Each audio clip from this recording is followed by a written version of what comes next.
Uh, okay. Assalamualaikum warahmatullahi wabarakatuh. Good evening, everyone. I'm Satria Bagus Widiaji. Now I'm going to talk about the characteristic of young learners and how they learn.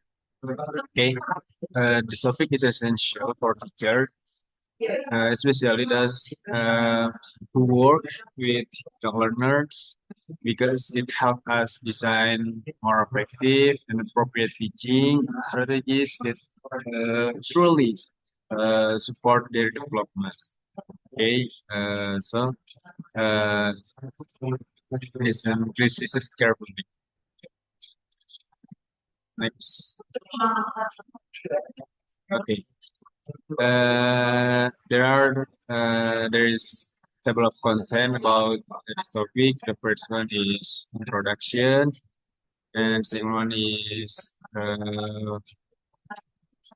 who are young learners, and then general characteristic of young learners, and then how young learners learn best, then implication for teaching, and the last is conclusion.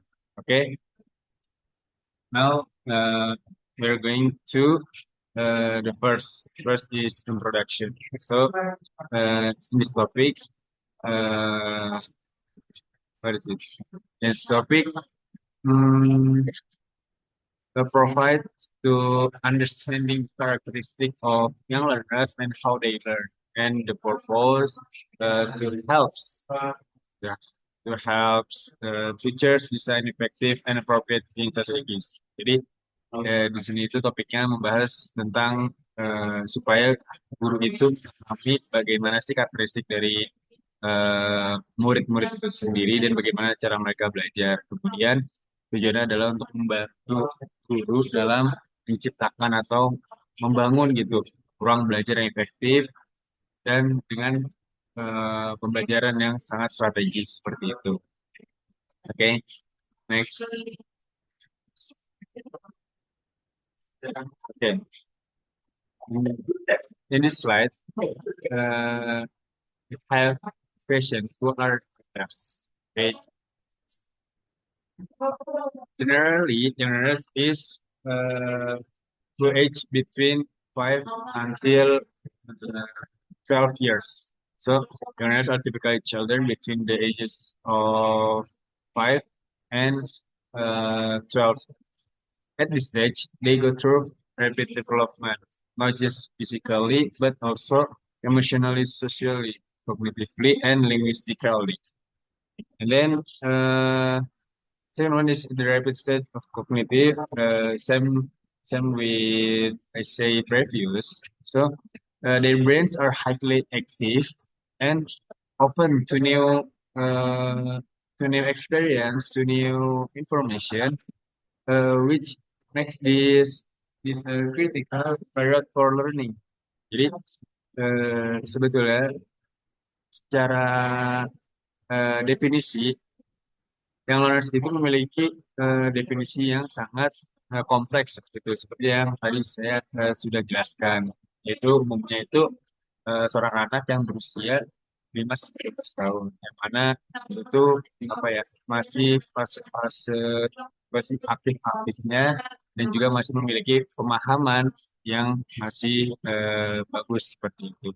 Jadi dia masih pemahaman yang bagus, masih punya emosional yang bagus, sosial yang bagus, dan pengembangannya itu yang bagus. Oke, the next is general characteristic of young learners. Okay, let's take a look. I make some key to understand about this characteristic. Okay, let's look. So general characteristics of young learners first is curious and active. They are curious and active. They love to explore and try new things, new experiments to get uh, to get new experience. So uh, that's why young learners is very curious and active. And then whoever that they can be easily distracted. So it is important to to teacher how his can manage teaching process and then to keep lesson engaging.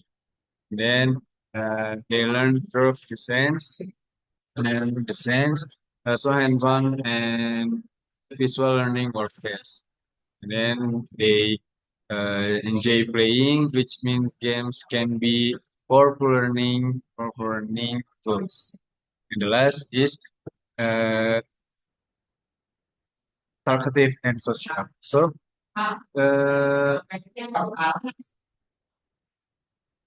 social, we can we can understand how the children is very active, is very uh, talkative, especially about social environment. They are developing social, which make affection and key element in there. Uh, then imitate adults. They learn by watching and copying.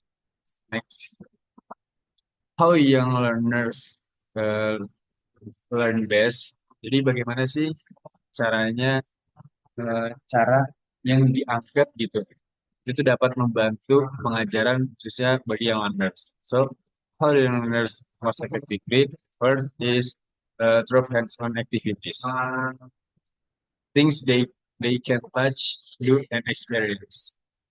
Then they also uh, need to using language meaningfully, like through stories or class discussion. Then contextual learning, meaning they understand better when the learning is connected to real life. And then the fourth is through repetition and practice, or for them to remember and mastering new concept. And then the last one is with positive reinforce. They respond well to positive reinforce. Praise and encouragement go a long way, and boosting their motivation. Okay, next. So, what the implication for teaching? Uh, uh, versus various and fun activities. We should use varied and fun activities such as songs, games, and group work. And then use visual aid, user, and real object. We should include visual aid, user, and real objects because uh, it can it can help us to support uh, teaching process, to support learning process because it is can make situation uh, normal and effective. Then third is create an interactive and supportive classroom environment. It is important to create an interactive and supportive classroom environment where students feel safe to express themselves. And the last one is and and the last one is uh, fun lesson with clear routines and short dynamic segment. And I think we must plan with clear routines and keep activities short and dynamic too much their attention span. Then last is conclusion. Conclusion is understanding your sub-teacher choose the right teaching method. And the goal is fun, meaningful, and age-appropriate learning. So to conclude, understanding how young learners think and behave allows us to choose better teaching methods. When we consider their characteristic and learning needs, we can create a learning experience that is fun, meaningful, and age-appropriate. Okay, maybe that's all from me. Thank you.